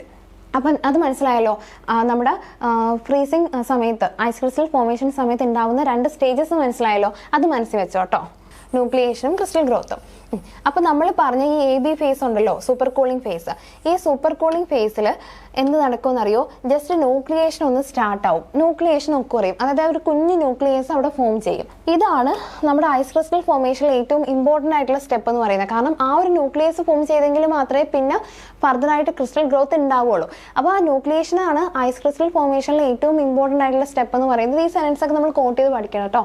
കാരണം ഐസ് ക്രിസ്റ്റൽ ഫോർമേഷനിൽ ഏറ്റവും ഇമ്പോർട്ടൻറ്റ് സ്റ്റെപ്പ് എന്ന് ചോദിച്ചാൽ ന്യൂക്ലിയേഷനും ക്രിസ്റ്റൽ ഗ്രോത്തും ഒക്കെ ഓപ്ഷനിൽ ഉണ്ടാവും. അപ്പോൾ ന്യൂക്ലിയേഷൻ എഴുതണം നമ്മൾ. ഓക്കെ, അപ്പോൾ അത് ക്ലിയർ ആണേ, AB ക്ലിയർ ആണ്. ഇനി അടുത്തത് BC ആണ്. അതായത് ഈ ഒരു ഫേസ്, ഈ ഒരു കുഞ്ഞു ഫേസ് കണ്ടോ, ഈ ഒരു ഫേസ്, അതാണ് BC എന്ന് പറയുന്നത്. BCയിൽ എന്താ നടക്കാന്ന് നമുക്ക് നോക്കാം. Further lowering of temperature results in the formation of ice crystals, അതായത് ക്രിസ്റ്റൽ ഗ്രോത്ത്. ഇവിടെയാണ് ക്രിസ്റ്റൽ ഗ്രോത്ത് നടക്കുന്നത്. ഞാൻ പറഞ്ഞു ഈ ഒരു ഫേസിൽ ടെമ്പറേച്ചർ ഫ്രീസിംഗ് പോയിന്റ് താഴെ പോയിട്ടുണ്ടെങ്കിൽ പോലും ഐസ് ഫോർമേഷൻ ഒന്നും കാര്യമായിട്ട് നടന്നിട്ടില്ല, ജസ്റ്റ് ന്യൂക്ലിയേഷൻ ഒന്ന് സ്റ്റാർട്ടായിട്ട് മാത്രമേ ഉള്ളൂ. അത് കഴിഞ്ഞിട്ട് ക്രിസ്റ്റൽ ഗ്രോത്ത്, അതായത് ആ ഒരു ന്യൂക്ലിയസിലേക്ക് നമ്മുടെ ഐസിന്റെ പാർട്ടിക്കിൾസ് ആഡായി ഐസ് ക്രിസ്റ്റൽസ് ഉണ്ടാവുന്ന ഫേസ് എന്ന് പറഞ്ഞാൽ BC ഫേസ് ആണ്. ഓക്കെ, ഈ ഒരു ഫേസിലാണ് അത് നടക്കുന്നത്. അതായത് നമ്മൾ ഈ ഒരു ടെമ്പറേച്ചറിനെക്കാളും ടെമ്പറേച്ചർ പിന്നെയും കുറയുന്നുണ്ട്. ടെമ്പറേച്ചർ നമ്മൾ പിന്നെയും കുറച്ച് കൊടുക്കുമ്പോൾ എന്ത് പറ്റും? നമ്മുടെ ആ ഒരു ന്യൂക്ലിയസിലേക്ക് ഐസ് ക്രിസ്റ്റൽസ് വന്നിട്ട് ആഡ് ആവും. ടെമ്പറേച്ചർ പിന്നെയും കുറയ്ക്കുമ്പോൾ ന്യൂക്ലിയസിലേക്ക് ഐസ് ക്രിസ്റ്റൽസ് വന്നിട്ട് ആഡ് ആവും. അങ്ങനെ ക്രിസ്റ്റൽ ഗ്രോത്ത് സംഭവിക്കും. As a result of ice crystal formation, ice crystal ഫോർമേഷൻ്റെ ഫലമായിട്ട് heat of crystallization is generated. Crystal formation അവിടെ നടന്നല്ലോ. അങ്ങനെ ക്രിസ്റ്റൽ ഫോർമേഷൻ നടക്കണമെങ്കിൽ ഉറപ്പായിട്ടും ഹീറ്റ് പുറത്തേക്ക് കളഞ്ഞെങ്കിൽ മാത്രമല്ലേ ലിക്വിഡിന് ഐസായിട്ട് മാറാൻ പറ്റുള്ളൂ. അങ്ങനെ പുറത്തേക്ക് കളയുന്ന ഹീറ്റാണ് ഹീറ്റ് ഓഫ് ക്രിസ്റ്റലൈസേഷൻ എന്ന് പറയുന്നത്. ആ ഹീറ്റ് ഓഫ് ക്രിസ്റ്റലൈസേഷൻ അവിടെ ജനറേറ്റ് ആവും. അങ്ങനെ ആ ജനറേറ്റ് ആവുന്ന ഹീറ്റ് എന്ത് ചെയ്യും? നമ്മുടെ കമ്മോഡിറ്റീന് ടെമ്പറേച്ചർ ഒന്ന് കൂടാനായിട്ട് കാരണമാവും. ആ ഗ്രാഫിൽ നോക്കുമ്പോൾ നമുക്ക് ആ ഒരു ഇത് മനസ്സിലാവും, ടെമ്പറേച്ചർ കൂടുന്നത്. എന്തുകൊണ്ടാണ് ആ ടെമ്പറേച്ചർ കൂടുന്നതെന്നാണ് പറഞ്ഞത്. എന്തുകൊണ്ടാണ് ടെമ്പറേച്ചർ കൂടുന്നത്? നമുക്കറിയാം, BC ഫേസിൽ ഐസ് ക്രിസ്റ്റൽ ഗ്രോത്ത് ആണ് നടക്കുന്നത്. അതായത് ക്രിസ്റ്റൽസ് അവിടെ ഫോം ചെയ്യാണ്. അങ്ങനെ ചെയ്യുമ്പോൾ ഉറപ്പായിട്ടും ഹീറ്റ് ഓഫ് ക്രിസ്റ്റലൈസേഷൻ റിലീസ് ആവുന്നുണ്ട്. അങ്ങനെ ഹീറ്റ് റിലീസ് ആവുന്നതുകൊണ്ട് തന്നെ നമ്മുടെ ഫുഡിന്റെ ടെമ്പറേച്ചർ ഒന്ന് അവിടെ കൂടും, ടെമ്പറേച്ചർ ഒന്ന് റൈസ് ആവും. അപ്പോൾ ഇപ്പോൾ മനസ്സിലായില്ലേ എന്തുകൊണ്ടാണ് ഗ്രാഫിൽ ആ ഷേപ്പ് അങ്ങനെ പോയി എന്നുള്ളത് BCയിൽ. ഇനി അടുത്തത് CD ആണ്. CD എന്ന് പറഞ്ഞാൽ heat is removed as latent heat, major part of ice is formed. CD എന്ന് പറഞ്ഞാൽ ഒന്നുമില്ല, ലാറ്റന്റ് ഹീറ്റ് ആണ് നമ്മളവിടെ റിമൂവ് ചെയ്യുന്നത്. ഇവിടെ ക്രിസ്റ്റൽ ഗ്രോത്ത് നടന്ന ഫേസ് ആയിരുന്നു BC. അത് കഴിഞ്ഞിട്ട് CD എന്ന് പറയുന്ന ഫേസ് വരുമ്പോഴാണ് ഏറ്റവും കൂടുതൽ ഐസ് ഫോം ചെയ്യുന്നത്. Major part of ice is form during the CD phase and heat is removed as latent heat. Latent heat ആയിട്ട് ഹീറ്റ് പുറത്തേക്ക് റിമൂവ് ചെയ്യുന്ന ഫേസ് ആണ് CD എന്ന് പറയുന്നത്. ആൻഡ് അത് കഴിഞ്ഞിട്ട് ലാസ്റ്റ് നമുക്ക് DE ഉണ്ട്. One of the solutes become super saturated and crystallises out. ഈ DE ഫേസിലെന്ന് പറഞ്ഞാൽ ഒരു സൊല്യൂട്ട്, അതിലുള്ള ഏതെങ്കിലും ഒരു സൊല്യൂട്ട് സൂപ്പർ സാച്ചുറേറ്റഡ് ആയിട്ട് ക്രിസ്റ്റൽസ് ആയിട്ട് പുറത്തേക്ക് വരും. അവിടെ ലാറ്റന്റ് ഹീറ്റ് ഓഫ് ക്രിസ്റ്റലൈസേഷൻ അവിടെ റിലീസാവും. കാരണം ഒരു സൊല്യൂട്ട് ക്രിസ്റ്റൽ ആവുകയാണ് ചെയ്തത്. അതായത് ഫ്രോസൺ സ്റ്റേറ്റിലോട്ട് പോയി ക്രിസ്റ്റലായി കഴിഞ്ഞാൽ ഉറപ്പായിട്ടും ഹീറ്റ് റിമൂവ് ചെയ്യണമല്ലോ. ലാറ്റന്റ് ഹീറ്റ് ഓഫ് ക്രിസ്റ്റലൈസേഷൻ ആണ് അവിടെ റിമൂവ് ചെയ്യുന്നത്. And temperature rises to eutectic point. ഈ ഒരു യൂട്ടറ്റിക് പോയിന്റിലേക്ക് നമ്മുടെ ടെമ്പറേച്ചർ റൈസ് ആവും. നമ്മളിപ്പോൾ പഠിക്കുന്ന D എന്ന് പറയുന്ന ഫേസ് ആണ്. അതായത് ഒരു സൊല്യൂട്ട് സൂപ്പർ സാച്ചുറേറ്റഡ് ആയിട്ട് ക്രിസ്റ്റലൈസ് ആവും. അപ്പോൾ എന്ത് പറ്റും? ലാറ്റന്റ് ഹീറ്റ് ഓഫ് ക്രിസ്റ്റലൈസേഷൻ അവിടെ റിലീസ് ആവും. അതായത് ഹീറ്റ് റിലീസ് ആവുമ്പോൾ നമുക്കറിയാം ഉറപ്പായിട്ട് നമ്മുടെ ഫുഡിന്റെ ടെമ്പറേച്ചർ കൂടും. അങ്ങനെ ടെമ്പറേച്ചർ കൂടി യൂട്ടറ്റിക് പോയിന്റ് എന്ന് പറയുന്ന ഒരു പോയിന്റിലേക്ക് ആ ഒരു ഫുഡിന്റെ ടെമ്പറേച്ചർ എത്തും. അത്രയും ക്ലിയർ ആണല്ലോ? നമ്മൾ DE വരെയാണ് പറഞ്ഞത് അല്ലേ? അതായത് നമ്മളിതാ ഈ ഒരു ഫേസ് വരെ DE വരെയാണ് നമ്മൾ പറഞ്ഞു നിർത്തിയത്. ഇനി നമുക്ക് പറയാനുള്ളത് FG എന്ന് പറയുന്ന ഫേസ് ആണ്. ഇത് നമുക്ക് ഏറ്റവും ഇമ്പോർട്ടൻറ്റ്. അതായത് G എന്ന് പറയുന്ന പോയിന്റ് ഇവിടെ വരും കേട്ടോ. ആ ഒരു ഫേസ് നോക്കാം. Temperature of the ice water mixture falls the temperature of the freezer. അതായത് ഞാൻ പറഞ്ഞില്ലേ, നമ്മൾ ലാസ്റ്റ് എന്ന് പറയുമ്പോൾ ആ ഒരു പ്രൊഡക്റ്റ് എത്ര ഫ്രോസൺ ആയി കഴിഞ്ഞാലും നമ്മൾ ആ ഒരു ഫ്രീസറിന്റെ ടെമ്പറേച്ചറിലേക്ക് എത്തിക്കണം. അതാണ് ആ FG എന്ന് പറയുന്ന ഫേസ്, ലാസ്റ്റ് ഫേസ് കേട്ടോ. അത്രയും മതി ഇതിനകത്ത് ഇമ്പോർട്ടൻ്റ് ആയിട്ട്, ഇത്രയും കാര്യങ്ങൾ മാത്രം നോക്കിയാൽ മതി. നമ്മളിപ്പോൾ ആദ്യം AB പറഞ്ഞു, BC പറഞ്ഞു. AB എന്ന് പറഞ്ഞാൽ എന്താണ്? നമ്മൾ ടെമ്പറേച്ചർ ഫ്രീസിംഗ് പോയിന്റിനേക്കാളും താഴെ ആവുന്നെങ്കിൽ പോലും ഐസ് ക്രിസ്റ്റൽ ഫോർമേഷൻ നടക്കുന്നില്ല. ഫ്രീസിംഗ് നടക്കാത്ത സ്റ്റേജ് ആണ്, ജസ്റ്റ് ന്യൂക്ലിയേഷൻ മാത്രം സ്റ്റാർട്ട് ആവുന്നു. BCയിലാണ് പിന്നെ എന്ത് നടക്കുന്നത്? ക്രിസ്റ്റൽ ഗ്രോത്തും കാര്യങ്ങളൊക്കെ BCയിൽ നടക്കുന്നു. പിന്നെ CDയിലാണ് ആക്ച്വലി ഐസ് ഫോർമേഷൻ ഏറ്റവും കൂടുതൽ നടക്കുന്ന പോയിന്റ് CD ആണ്. പിന്നെ അത് കഴിഞ്ഞിട്ട് നമ്മൾ DEന്റെ കേസ് പറഞ്ഞു. ആൻഡ് ലാസ്റ്റ് FGന്റെ കേസും പറഞ്ഞു. ജസ്റ്റ് G എന്ന് പറയുന്ന പോയിന്റ് ഇവിടെ വരും. ജസ്റ്റ് ഇത്രയും കാര്യങ്ങൾ മാത്രം ഒന്ന് മനസ്സിലാക്കി ഗ്രാഫ് ഒന്ന് മനസ്സിലാക്കി വെച്ചാൽ മതി കേട്ടോ. അപ്പോൾ ഗ്രാഫ് നമുക്ക് ഒന്നുകൂടെ നോക്കാം.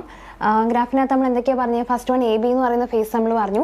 AB എന്ന് പറഞ്ഞാൽ സൂപ്പർ കൂളിംഗ് ആണ്, അതായത് ടെമ്പറേച്ചർ ഫ്രീസിംഗ് പോയിന്റ് താഴെ പോകുന്നുണ്ട്.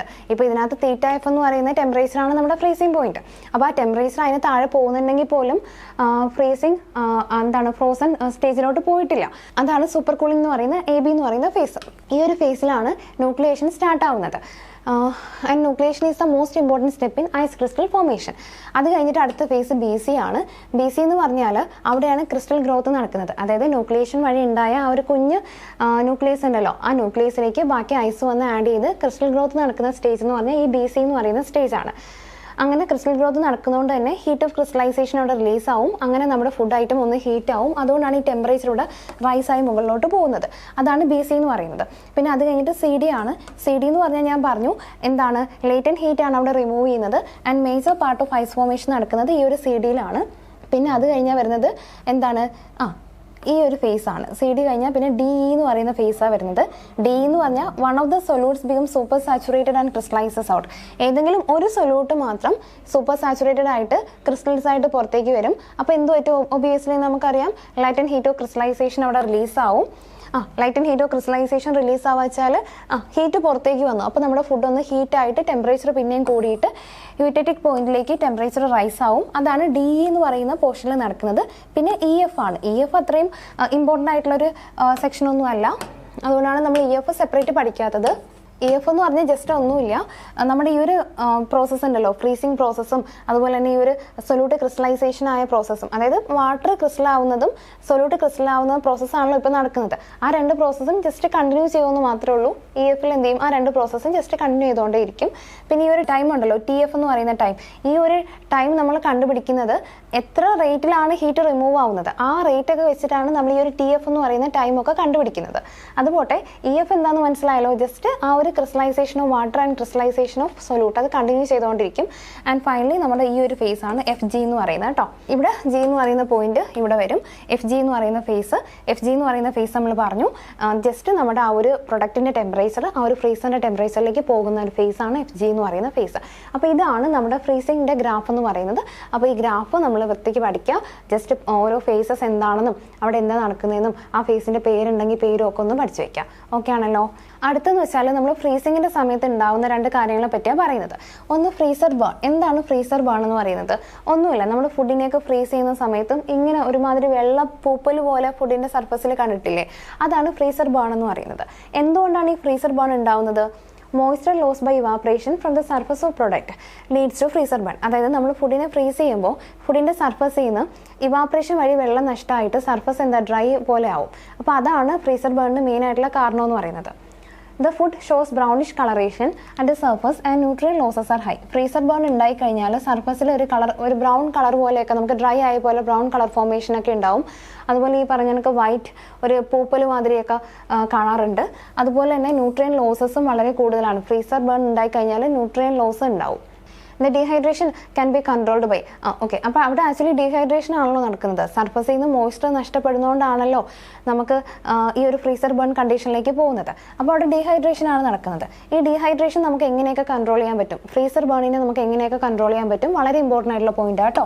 ഫ്രീസർ ബേണിനെ എങ്ങനെയൊക്കെ കൺട്രോൾ ചെയ്യാൻ പറ്റും? ഹ്യൂമിഡിഫിക്കേഷൻ. എന്തായാലും ഹ്യൂമിഡിഫിക്കേഷൻ ചെയ്താൽ നമുക്ക് ഡീഹൈഡ്രേഷൻ പ്രിവെൻറ്റ് ചെയ്യാന്നുള്ളത് നമുക്ക് ലോജിക്കലി തിങ്ക് ചെയ്യുമ്പോൾ തന്നെ മനസ്സിലാവും. പിന്നെ ലോവറിങ് ദ സ്റ്റോറേജ് ടെമ്പറേച്ചർ കുറച്ച് കഴിഞ്ഞാൽ, ലോവർ ചെയ്ത് കഴിഞ്ഞാൽ, അല്ലെങ്കിൽ ബെറ്റർ പാക്കേജിങ്, നമ്മൾ നല്ല പാക്കേജിംഗ് ഒക്കെ കൊടുത്തിട്ടാണ് ഫ്രീസ് ചെയ്യുന്നുണ്ടെങ്കിൽ ഇതേമാതിരി സർഫസിൽ നിന്ന് എക്സസ് ആയിട്ട് വെള്ളമൊന്നും നഷ്ടപ്പെടില്ല. അങ്ങനെ നമുക്ക് ഫ്രീസർ ബേൺ ഒഴിവാക്കാൻ പറ്റും. Freezer burn of frozen poultry which may reduce the eye appeal of the product and cause ടഫനിങ് ഓഫ് ദ അഫക്റ്റഡ് ഏരിയ. അതായത് ഫ്രോസൺ പൗൾട്രിയിലൊക്കെ ഫ്രീസർ ബേൺ ഉണ്ടാകുന്ന സമയത്ത് ഒന്നാമത് അതിൻ്റെ ആ ഒരു എന്താ പറയുക, നമുക്ക് കാണുമ്പോൾ ഉള്ളൊരു ആ ഒരു അപ്പീലിംഗ് നേച്ചർ അങ്ങ് പോകും. കാണുമ്പോൾ നമുക്ക് പിന്നെ അത്ര ഇഷ്ടപ്പെടില്ല. അതുപോലെ തന്നെ ആ ഒരു അഫക്റ്റഡ് ഏരിയ ടഫണായി വരാനുള്ള, അതായത് കട്ടിയാവുക, സോഫ്റ്റ് ടെക്സ്ചർ മാറിയിട്ട് ഭയങ്കര ഹാർഡായിട്ടുള്ള ടഫണ്ടായിട്ടുള്ള ഒരു ടെക്സ്ചർ വരാനുള്ള ചാൻസ് ഒക്കെ ഉണ്ട് പൗൾട്രിക്ക് ഫ്രീസർ ബേൺ സംഭവിച്ചാൽ. അപ്പോൾ എന്താ ഫ്രീസർ ബേൺ എന്ന് പറഞ്ഞാൽ?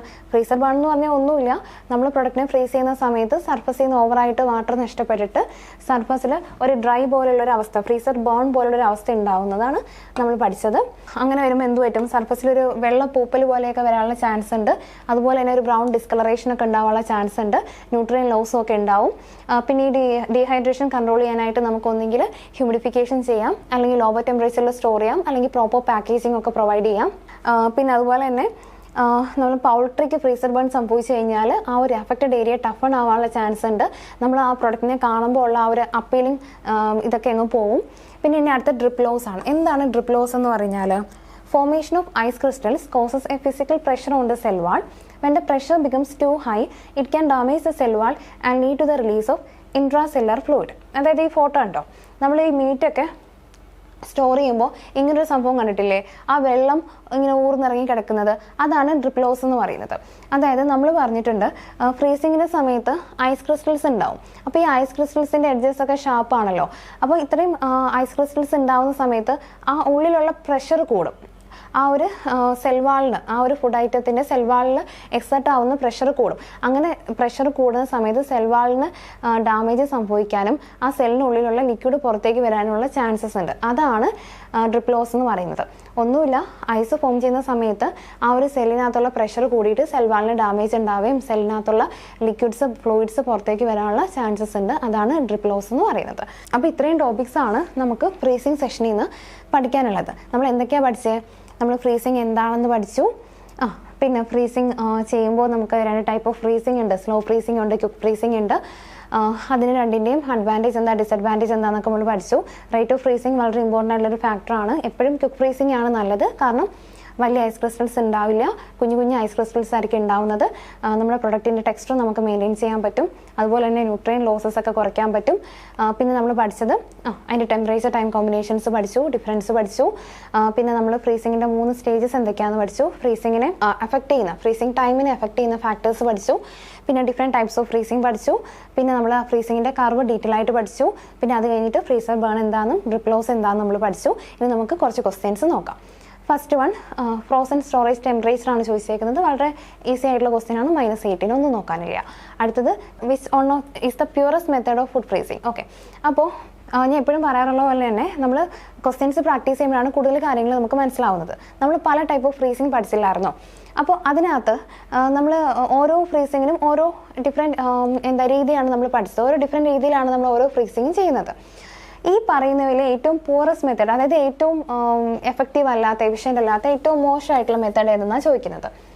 ഒന്ന് എയർ ബ്ലാസ്റ്റ് ആണ്. എയർ ബ്ലാസ്റ്റ് അത്യാവശ്യം നല്ലൊരു മെത്തേഡാണ്, നമ്മൾ പഠിച്ചതാണ്. പിന്നെ ലിക്വിഡ് നൈട്രോജൻ ഒക്കെ യൂസ് ചെയ്തിട്ട് നമ്മൾ ഫ്രീസ് ചെയ്യുന്ന മെത്തേഡ്സ്. പിന്നെ അതുപോലെ തന്നെ ഇമേർഷൻ ഫ്രീസിങ്ങും പറയുന്നുണ്ട്. പിന്നെ അതിനിടയ്ക്ക് ഒരെണ്ണമുണ്ട് ഫ്രീസിങ് ഇൻ സ്റ്റിൽ എയർ. അതാണ് ഏറ്റവും എഫിഷ്യൻസി കുറഞ്ഞ മെത്തേഡ്. അതായത് ഒന്നുമില്ല, ജസ്റ്റ് സ്റ്റിൽ എയറിൽ നമ്മൾ വീട്ടിലൊക്കെ ഫ്രീസ് ചെയ്യുന്ന മെത്തേഡ് അതാണ്, ഫ്രീസിങ് ഇൻ സ്റ്റിൽ എയർ. വേറെ ഒന്നുമില്ല, പ്രത്യേകിച്ചൊന്നുമില്ല. സ്റ്റിൽ എയറിൽ വെച്ചിട്ട് ഫ്രീസ് ചെയ്യാന്നുള്ളത് അത് നമുക്ക് ചെയ്യാം. നമ്മൾ സ്മാൾ സ്കെയിലൊക്കെ വീട്ടിലൊക്കെ ചെയ്യുന്നുണ്ട്. പക്ഷെ ഒരു ലാർജ് സ്കെയിലോ കൊമേഴ്സ്യലോ ഒന്നും നമുക്ക് ചെയ്യാൻ അത്രയും എഫിഷ്യൻ്റ് ആയിട്ടുള്ളൊരു മെത്തേഡ് അല്ല അത്. പ്യൂറസ്റ്റ് ആയിട്ടുള്ളൊരു മെത്തേഡാണ്. പ്യൂറസ്റ്റ് ആയിട്ടുള്ള മെത്തേഡാണെന്ന് വെച്ചാൽ എഫിഷ്യൻസി കുറവാണ്, നമ്മുടെ പ്രൊഡക്റ്റിൻ്റെ ക്വാളിറ്റീനെയൊക്കെ അത് നന്നായിട്ട് ബാധിക്കും. അപ്പോൾ അതാണ് ഈ പറയുന്ന 4 മെത്തേഡിൽ ഏറ്റവും പ്യൂറസ്റ്റ് ആയിട്ടുള്ള മെത്തേഡ് എന്ന് പറയുന്നത് സ്റ്റിൽ എയറിൽ വെച്ചിട്ട് ഫ്രീസ് ചെയ്യാന്നുള്ളതാണ്. ഓക്കെ, അടുത്ത question, which of the following is correct? Slow freezing causes the formation of bigger ice crystals. Correct ആണ്. സ്ലോ ഫ്രീസ് ചെയ്താൽ വലിയ വലിയ ഐസ് ക്രിസ്റ്റൽസ് ഉണ്ടാവും. Quick freezing is carried out at -17.8 to -46.6 in 30 minutes. Correct ആണ്. Quick freezing prevents a nutrient loss during freezing operation. Correct ആണ്. അപ്പോൾ എന്താണ് ഉത്തരം? ഓൾ ഓഫ് ദി എബോവ് ആണ് ഉത്തരം. ആണല്ലോ. Okay, freeze crack is seen when foods are frozen by. അതായത് freeze crack നമ്മൾ പഠിച്ചില്ലായിരുന്നോ? ഏത് ടൈപ്പ് ഓഫ് ഫ്രീസിങ്ങിനാണ് നമ്മൾ ഫ്രീസ് ക്രാക്ക് പഠിച്ചത്? ക്രയോജനിക് ഫ്രീസിങ്ങിനകത്തല്ലേ ഫ്രീസ് ക്രാക്ക് പഠിച്ചത്. എന്താ ക്രയോജനിക് ഫ്രീസിംഗ് എന്ന് പറഞ്ഞാൽ, നമ്മൾ ഫുഡിൻ്റെ സർഫസിലേക്ക് റെഫ്രിജറൻറ്റിനെ കൂളിംഗ് മീഡിയത്തിന് നമ്മൾ സ്പ്രേ ചെയ്ത് കൊടുക്കുകയാണ്. അതാണ് ക്രയോജനിക് ഫ്രീസിംഗ്. അവിടെയാണ് ഫ്രീസ് ക്രാക്ക് ഉണ്ടാവാനുള്ള പോസിബിലിറ്റി കൂടുതൽ. When the crystallisation process take place for A longer time, the size of the crystallise. അതായത് ക്രിസ്റ്റലൈസേഷൻ പ്രോസസ്സ് ഒരുപാട് സമയം നടന്നാൽ, അതായത് സ്ലോ ഫ്രീസിംഗ് നടന്നാൽ ക്രിസ്റ്റൽസിൻ്റെ സൈസ് എങ്ങനെയായിരിക്കും?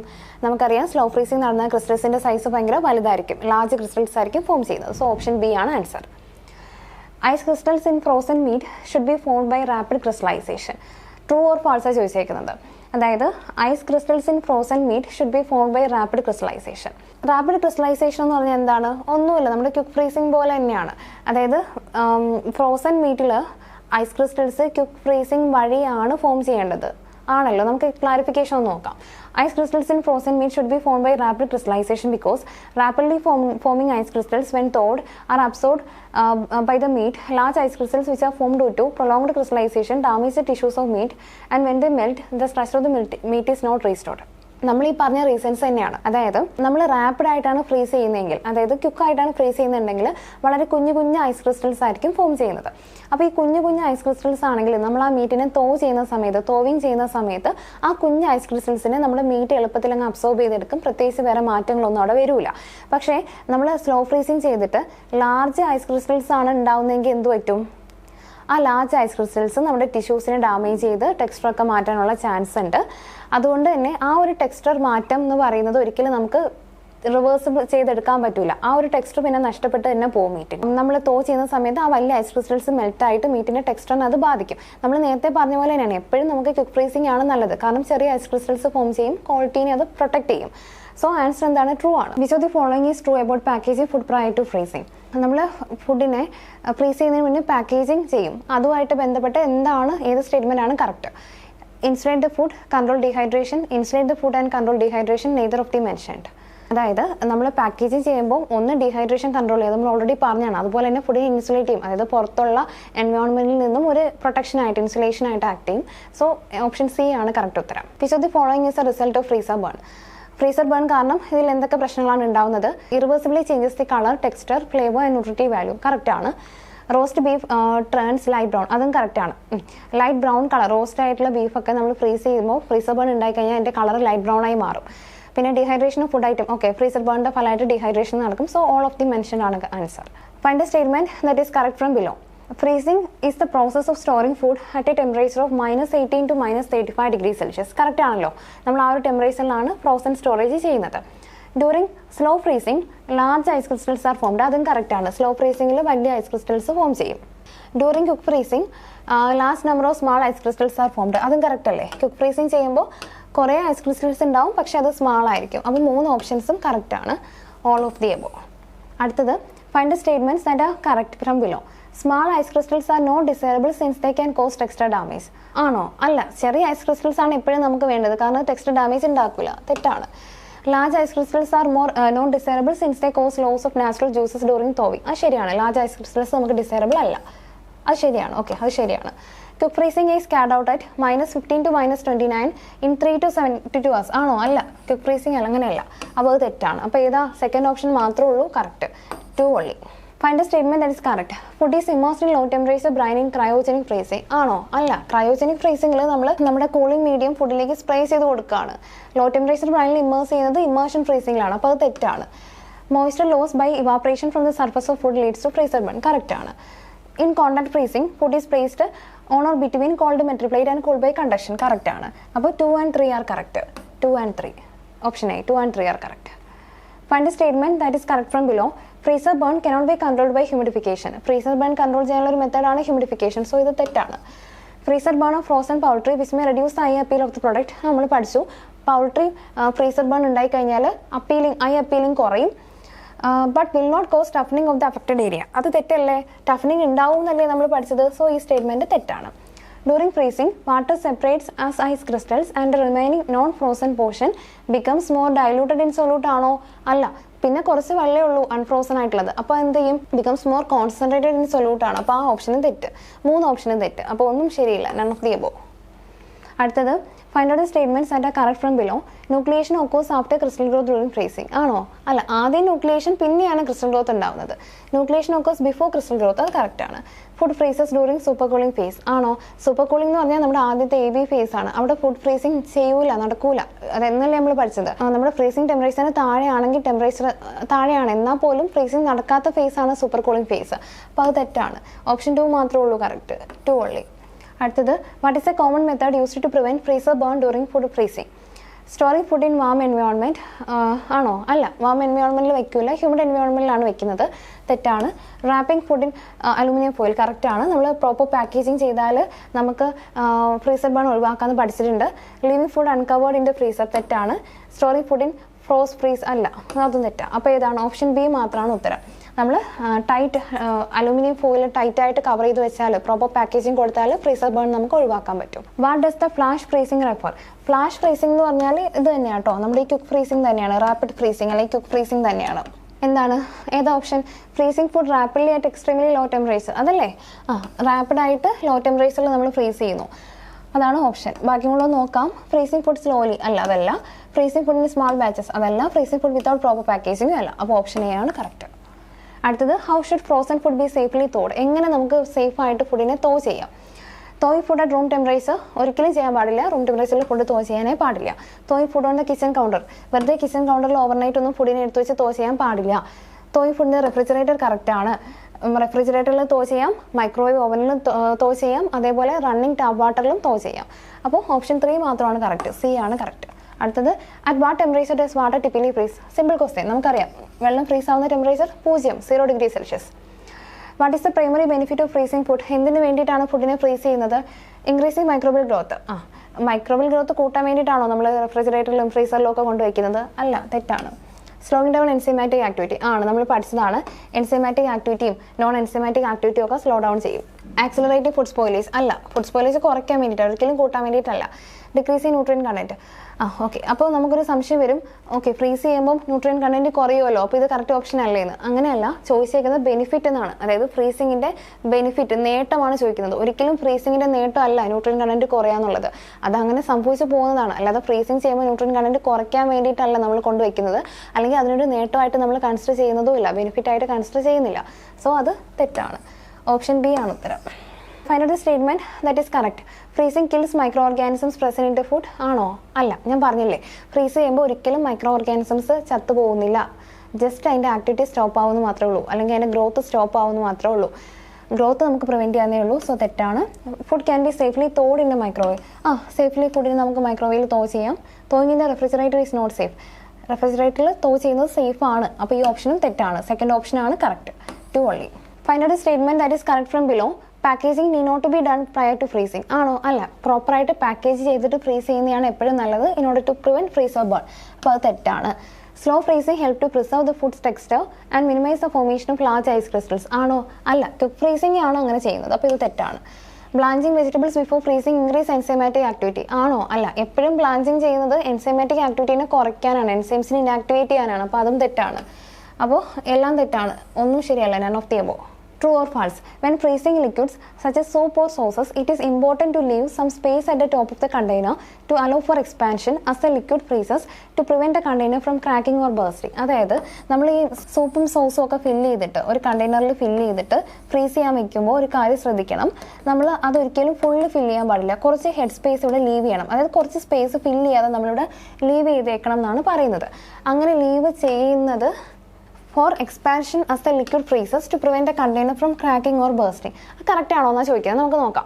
നമ്മളിതിപ്പം ഒരു ലിക്വിഡ് ഫുഡ് പ്രൊഡക്റ്റ് ആണ്. അപ്പോൾ ആ ലിക്വിഡ് ഫുഡ് പ്രൊഡക്റ്റിനെ നമ്മൾ ഫ്രീസ് ചെയ്യുമ്പോൾ ഉറപ്പായിട്ടും അത് സോളിഡ് സ്റ്റേറ്റിലേക്ക് കൺവേർട്ട് ആവും. അപ്പോൾ എന്ത് പറ്റും? സോളിഡ് സ്റ്റേറ്റിലേക്ക് കൺവേർട്ട് ആകുമ്പോഴത്തേക്കും ഇത് കുറച്ചും കൂടെ എക്സ്പാൻഡ് ആവില്ലേ?